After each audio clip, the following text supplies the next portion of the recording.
अब under 30,000 best camera phone कौन सा है, सैमसंग S23 FE या मोटो H50 Pro?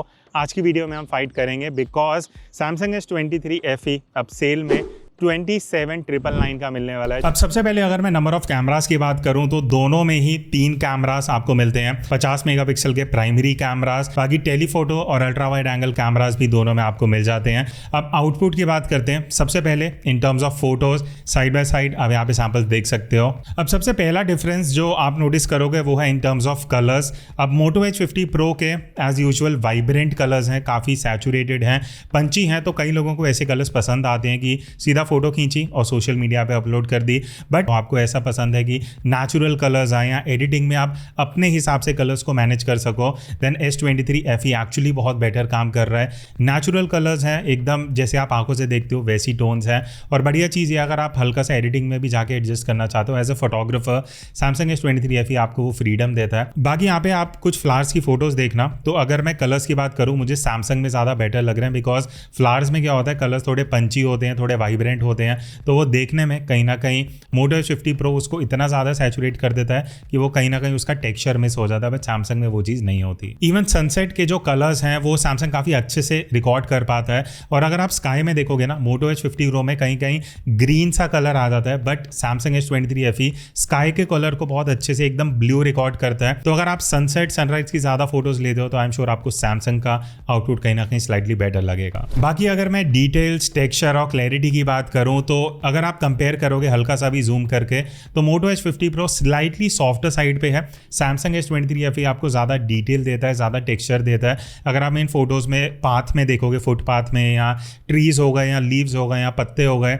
या इवन फेस की अगर मैं बात करूँ तो all over Samsung S23 FE आपको ज़्यादा बेटर डिटेल देता है। इवन जो डायनामिक रेंज है, बिकॉज जब आप बाहर शूट करते हो आउटडोर, डायनामिक रेंज बहुत इंपॉर्टेंट होती है। मोटो H50 Pro में क्या है, हाईलाइट कंट्रोल तो अच्छा है बट शैडोज में थोड़ा कॉन्ट्रास्टी लुक आता है जिस वजह से डार्क एरियाज और डार्क दिखते हैं। बट अगर मैं कंपेयर करूं, सैमसंग S23 FE बहुत बेटर डायनामिक रेंज दे रहा है, शैडोज में अच्छी डिटेल मिल रही है, प्लस हाईलाइट भी आप देखोगे स्काई और क्लाउड्स वाला जो एरिया है कंपैरेटिवली सैमसंग उसको ज़्यादा बेटर रिकॉर्ड कर पा रहा है। अब अगर आप फोटोज लेते टाइम खुद की ज़्यादा फोटोज खींचते हो या अपने फ्रेंड्स एंड फैमिली मेंबर्स की लेते हो, बेसिकली ह्यूमन सब्जेक्ट अगर आपकी फोटोज में है तो मोटो H50 Pro आपको ज़्यादा कॉन्ट्रास्टी लुक देगा। अगर आपको वैसा पसंद है you can go for it, उसमें कुछ खराब नहीं है, बहुत लोगों को आउटपुट पसंद आएगा। बट सैमसंग में क्या है, क्योंकि वो नेचुरल रखता है तो शैडोज में इंफॉर्मेशन काफ़ी अच्छी मिलती है। स्पेसिफिकली अगर एक डायरेक्शन से लाइट आ रही है तो सैमसंग लाइट को बहुत अच्छे से मैनेज करते हैं, स्पेसिफिकली शैडोज, फेस की अगर हम बात करें। और जो कंसिस्टेंसी है फेस में एक्सपोजर और कलर्स की, वो कहीं ना कहीं S23 FE में आपको स्लाइटली बेटर देखने को मिलेगी। बाकी मोटो H50 Pro में एक सबसे बड़ा बेनिफिट आपको मिलता है, क्योंकि f1.4 पे फोटोज आ रही हैं, तो अगर आप नॉर्मल मोड में भी फोटो ले रहे हो, बैकग्राउंड ब्लर आपको स्लाइटली ज़्यादा ब्लर दिखेगा as compare to Samsung S23 FE। But अगर आप 3x जूम यूज़ कर रहे हो और ज़्यादा फेस की फोटोज लेने वाले हो या ह्यूमन सब्जेक्ट की, तो सैमसंग आपको फेस में ज़्यादा बेटर डिटेल देगा, बेटर कलर्स देगा, बेटर प्रोसेसिंग निकाल के देगा। अब हम मूव करते हैं थर्ड कैमरा पे जो है अल्ट्रा वाइड एंगल। यहाँ पे चीज़ें इंटरेस्टिंग होती हैं क्योंकि सबसे पहली चीज़ सैमसंग आपको वाइडर फोटोज देता है। अगर आप देखोगे यहाँ पे तो वाइड एंगल में जब हम शूट कर रहे हैं सैमसंग की फोटोज वाइड हैं, मोटो की कंपेरेटिवली थोड़ी नैरो आएगी। बट इसकी वजह से क्या होता है, सैमसंग के एजेस थोड़े से सॉफ्ट हो जाते हैं क्योंकि वो ज़्यादा वाइड एंगल कैप्चर कर रहा है, तो एजेस कहीं ना कहीं थोड़े कॉम्प्रोमाइज़ होते हैं। तो वहाँ पे अगर मैं ऑल ओवर बात करूँ, एजेस मोटो में स्लाइटली शार्प हैं। बट अगर मैं सेंटर डिटेल की बात करूँ तो वहाँ सैमसंग बेटर काम कर रहा है। इवन जो all over ultra wide angle photos की आप प्रोसेसिंग देखोगे ना, चाहे डायनामिक रेंज है, चाहे कलर्स हैं, चाहे शैडो में इंफॉर्मेशन है, वो सैमसंग S23 FE बहुत बेटर है as compare to Moto H50 Pro। तो अगर आपको सिर्फ शार्प फोटोज चाहिए then Moto H50 Pro। But अगर आप, क्योंकि मेरे लिए प्रोसेसिंग बहुत मैटर करती है, मेरे को ये डायनामिक रेंज अच्छा चाहिए, कलर्स अच्छे चाहिए, सनसेट में अच्छी फोटोज चाहिए, तो वो ऑल ओवर पैकेज आपको सैमसंग में अल्ट्रा वाइड में बेटर मिलेगा। इवन बैकलाइट में हमने कहीं फोटोज ली थी और यहाँ पे आप देखना मोटो H50 Pro फोटो को ऑल ओवर डार्क कर रहा है, सब्जेक्ट को डार्क कर रहा है, बट सैमसंग वहाँ पे सब्जेक्ट को प्रायोरिटी देके प्रोसेसिंग बढ़िया निकाल रहा है। अब जैसे आपको पता है दोनों ही फोन्स 50 मेगापिक्सल में फोटोज ले सकते हैं, बट यहाँ पे एक मेजर कंसर्न है मोटो H50 Pro के साथ, वो है डायनामिक रेंज बहुत ऑफ जा रही है, आपको HDR मिलेगा ही नहीं बेसिकली। और ये शुरू से दिक्कत है, बहुत अपडेट्स भी आए फिर भी वो चीज़ सही नहीं हुई है। तो अगर आप आउटडोर 50 मेगापिक्सल में फोटो लेने वाले हो तो ऑब्वियसली सैमसंग यहाँ पे क्लियर विनर है। डिटेल्स अच्छी हैं, इन्फॉर्मेशन अच्छी है, प्रोसेसिंग अच्छी है and all over dynamic range S23 FE में आपको बेटर मिलेगा। नेक्स्ट अब हम बात करते हैं पोर्ट्रेट्स की, बिकॉज आजकल काफ़ी लोग पोर्ट्रेट्स को प्रेफरेंस दे रहे हैं। अब यहाँ पे मैं एक चीज़ बोलूँगा, दोनों का ही बहुत अच्छी चीज़ ये है कि नेचुरल साइड पे ब्लर इफेक्ट है, बट मोटो H50 Pro कहीं ना कहीं थोड़ा सा वो बोके आपको विजिबल दिखते हैं, बट सैमसंग का ब्लर बहुत ही स्मूथ है। जैसे आप नॉर्मली डिजिटल कैमरा वाला लुक एंड फील होता है ना, वो S23 FE आपको आउटपुट देगा। बट आई वुड से दोनों ही अपनी तरफ से अच्छा काम कर रहे हैं ब्लर में। बट यहाँ पे मैं ये बोलना चाहूँगा, मोटो H50 Pro में जो फेस का एक्सपोजर है, जो फेस की प्रोसेसिंग है, तो फेस को कहीं ना कहीं ज़्यादा प्रेफरेंस दिया जाता है, जिस वजह से आपका फेस ज़्यादा ब्राइट दिखेगा, ज़्यादा बेटर दिखेगा as compare to surrounding. But Samsung में क्या है, सैमसंग पूरे फ्रेम को इक्वल वेटेज देता है, जिस वजह से आपको बैलेंस्ड पोर्ट्रेट मिलता है। बाकी अगर मैं एज डिटेक्शन की बात करूं तो यहाँ पे बहुत क्लोज कॉल था, बट मैंने कहीं नोटिस किया कि मोटो H50 Pro में कहीं कहीं जगह पे बहुत हार्ड कट आउट हो रहा है, बट सैमसंग S23 FE में जो फॉल ऑफ है एज डिटेक्शन है वो बहुत स्मूथ है। तो यहाँ पे कहीं ना कहीं सैमसंग में आपको बेटर एज डिटेक्शन मिलता है। ये जो कलर्स हैं, अब देखो कलर्स में एक पर्सनल चॉइस हो जाता है। मोटो H50 Pro वाइब्रेंट कलर्स दे रहा है, फेस सही रखेगा, बट आसपास ग्रीन्स, रेड्स एंड ब्लूज जो हैं वो बहुत ही ज़्यादा, मेरे हिसाब से ज़्यादा वाइब्रेंट हो जाते हैं। सैमसंग कहीं ना कहीं कलर्स को नेचुरल साइड पे रखता है। तो मुझे लग रहा है 1X में कहीं ना कहीं मोटो H50 Pro का रिजल्ट आपको बेटर लगेगा, बट चीज़ें चेंज होती हैं 3X में, बिकॉज 3X में आप जैसी स्विच करोगे सैमसंग का एज डिटेक्शन बहुत ही बेटर है, बहुत अच्छा सा आपको आउटपुट दिखेगा। जो ब्लर इफेक्ट है, जो कंप्रेशन है, वो कंपैरिजन अगर हम मोटो से करें तो कहीं ना कहीं S23 FE आपको ज़्यादा रियलिस्टिक आउटपुट देगा। अब यहाँ पे मैं सेल्फी के आपको साइड बाय साइड सैम्पल्स दिखा रहा हूँ। बढ़िया चीज़ ये है, दोनों में ही अच्छी डिटेल है, फेस में बढ़िया इन्फॉर्मेशन आ रहा है, एक्सपोजर अच्छा है। बट सैमसंग में एक एज आपको ये मिल जाता है कि डायनामिक रेंज अच्छा है। तो आप देखना मोटो में क्या हो रहा है, थोड़ी सी कॉन्ट्रास्टी फोटो आ रही है, बट सैमसंग में आपको शैडो में डिटेल अच्छा मिलेगा। तो अगेन वही है, एडिटिंग में भी अगर आप थोड़ा इधर उधर करना चाहते हो तो सैमसंग का थोड़ा एडिटिंग फ्रेंडली आउटपुट है। मोटो H50 Pro का ऐसा है कि थोड़ा कॉन्ट्रास्टी लुक है, थोड़े पंची कलर्स हैं, तो आप डायरेक्टली अपलोड कर सकते हो। अब अगर मैं लो लाइट परफॉर्मेंस की बात करूं तो ऑल ओवर वैसे दोनों ही काफ़ी सिमिलर लाइंस पे हैं, बट कहीं ना कहीं सैमसंग S23 FE आपको एक एज देता है इन टर्म्स ऑफ डिटेलिंग, और जैसे डायनामिक रेंज निकाल पा रहा है, प्लस जो कलर्स हैं, स्पेशली अगर आप शाम को फोटोज़ ले रहे हो तो स्काई में थोड़ा अच्छा कलर निकलता है, आसपास जो भी कलर्स है वो नेचुरल साइड पे आएंगे।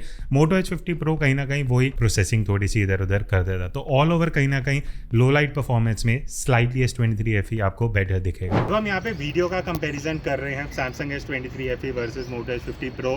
अब मेजर डिफरेंस ये है कि सैमसंग में आपको 4K 60 FPS मिलता है, जबकि मोटोरोला H50 Pro में 4K 30 FPS है। तो अगर आप ज़्यादा स्लोमो शूट करना चाहते हो 4K में तो ऑब्वियसली सैमसंग का यहाँ पे एज है। बाकी अभी मैं डायरेक्टली लाइट की तरफ शूट कर रहा हूँ, एक बार बैक लाइट भी देख लेते हैं कि कैसा आ रहा है, बिकॉज अभी धूप का टाइम है, और ये देखना इंटरेस्टिंग होगा कि डायनामिक रेंज कौन ज़्यादा बेटर कर पा रहा है। एंड और कुछ सैंपल लेते हैं, देखते हैं। अब हम बात करते हैं वीडियो की, बिकॉज यहाँ पे एक ऐसा फ़ोन है जिसमें बहुत ही ज़्यादा दिक्कतें हैं एंड क्लियरली आपको पता होगा वो मोटो H50 Pro है। 3 मेजर इश्यूज़ हैं, मैं एक एक करके एड्रेस करूंगा इससे पहले कि हम वीडियो क्वालिटी की बात करें। सबसे पहली चीज़, फ्रेम ड्रॉप का इशू हमें बहुत आया जब हम शूट कर रहे थे ना। धूप उतनी नहीं थी, बारिश वाला दिन था तो स्ट्रॉन्ग धूप भी नहीं थी, तो नॉर्मली जब हम पहले शूट कर रहे थे हमें लगा था कि शायद हीटिंग का इशू है, बट एक्चुअली वो इशू नहीं था। बिकॉज जब हम मोटो H50 Pro से शूट कर रहे थे, जब लाइट भी थोड़ी कम थी, तो रेगुलरली हमें फ्रेम ड्रॉप देखने को मिला। तो आप यहाँ सैम्पल्स में भी वो चीज़ देख सकते हो, बट सैमसंग S23 FE में ऐसी कोई इशू नहीं है। और एक और इशू जो मोटो H50 Pro के साथ हमने नोटिस किया, फ़ोन हैंग बहुत हो रहा था। यहाँ पे मैं आपको बी रोल में दिखा दूंगा। 3x वीडियो तो एक टाइम के बाद इसने लेना ही बंद कर दिया। वो हम जब क्लिक कर रहे थे तो स्टार्ट होने से पहले ही फ़ोन हैंग हो रहा था, और वो 3x मोड से वापस आ रहा था, वो हट रहा था। प्लस नॉर्मल भी हम जब फ़ोन यूज़ कर रहे थे तो वो हैंग हो रहा था। तो एक कंसिस्टेंट इशू है वीडियो मोड में, जो मोटो को अब पता नहीं कब एड्रेस करेंगे। बाकी वीडियो पे वापस आते हैं। क्वालिटी की अगर मैं बात करूँ, सैमसंग में आप 4K 60 FPS पे शूट कर सकते हो, मोटो में आपको 4K 30 FPS मिलेगा। बाकी आप सैम्पल ऑलरेडी देख चुके हो, एक आइडिया लग गया होगा। यहाँ पे कुछ और सैम्पल्स आपको मैं दिखा दूंगा वीडियो के। तो एक डिफरेंस मैंने और देखा कि मोटो H50 Pro में ना एक्सपोजर फ्लक्चुएशन बहुत देखने को मिलेगा। सैमसंग S23 FE बहुत स्मूथली शिफ्ट करता है, चाहे एक्सपोजर हो, चाहे कलर हो, चाहे वाइट बैलेंस हो, तो वो देखने में बहुत प्रोफेशनल लगता है। बट मोटो H50 Pro में आपको कंसिस्टेंटली ऐसा दिखेगा कि एकदम step by step exposure change हो रहा है, तो देखने में उतना बढ़िया नहीं लगता। बाकी अगर मैं क्वालिटी, प्रोसेसिंग, डायनामिक रेंज की बात करूं तो यहाँ पे मुझे Samsung S23 FE out perform करते हुए दिखा। अब तीसरा इशू जो मोटो H50 Pro में है वो है स्टेबलाइजेशन का। थ्रू आउट आप सैम्पल्स में देख चुके होंगे, अब यहाँ पे भी देख रहे होंगे, स्टेबलाइजेशन का बहुत पंगा है मोटो H50 Pro में। अब वो हीटिंग से हो रहा है, क्यों हो रहा है वो मुझे इतना क्लियर नहीं हुआ, बट आई एम श्योर कि ये एक इशू है जो अभी तक है और आप यहाँ देख भी सकते हो। तो वीडियो फुटेज इसलिए देखने में भी उतना बढ़िया नहीं लग रहा क्योंकि फ्रेम ड्रॉप भी हो रहा है, स्टेबलाइजेशन का भी इशू है। बट स्टेबलाइजेशन की अगर हम बात करें, S23 FE का स्टेबलाइजेशन बहुत like I would say under 35,000 भी इट इज़ बेस्ट। आपको हार्डली किसी फ़ोन में इतना बढ़िया स्टेबलाइजेशन देखने को मिलेगा। अब एक बेनिफिट जो आपको सैमसंग S23 FE में मिलता है वो है 8K वीडियो का, जो आई थिंक अंडर 30,000 कोई भी फ़ोन अभी नहीं देता। तो अगर आप वीडियो ज़्यादा शूट करते हो, आपको ज़्यादा रेजोल्यूशन चाहिए, मान लेते हैं बाद में आपको क्रॉप करना है, एडिटिंग में भी आपको हेल्प करेगा, and more resolution is always better. बाकी दोनों ही फोन्स में आप 3x telephoto zoom lens use करके वीडियो शूट कर सकते हो। यहाँ पे मुझे सैमसंग शार्पर लगा वीडियो में, बिकॉज अगर आप यहाँ साइड बाय साइड भी देखोगे, मोटो H50 Pro स्लाइटली सॉफ्ट हो जाता है, थोड़ी नॉइस ईजिली दिखती है, बट सैमसंग में आउटपुट ऑल ओवर अगर आप जूम करके वीडियोस लेने वाले हो बेटर रहेगा। नेक्स्ट अब हम बात करते हैं अल्ट्रा वाइड एंगल कैमरा की। अब अल्ट्रा वाइड में मोटो H50 Pro में यहाँ आप क्लिप में देखना फोकस इशू है, तो through out the different modes and video में आपको मोटो H50 Pro में इश्यूज़ मिलेंगे। बट अगर मैं क्वालिटी की बात करूं, सैमसंग का डायनामिक रेंज अल्ट्रा वाइड में बहुत बेटर है। आप ये क्लाउड्स देखना, स्काई देखना, इवन शैडो की डिटेल्स सैमसंग में काफ़ी बढ़िया निकल के आ रही हैं।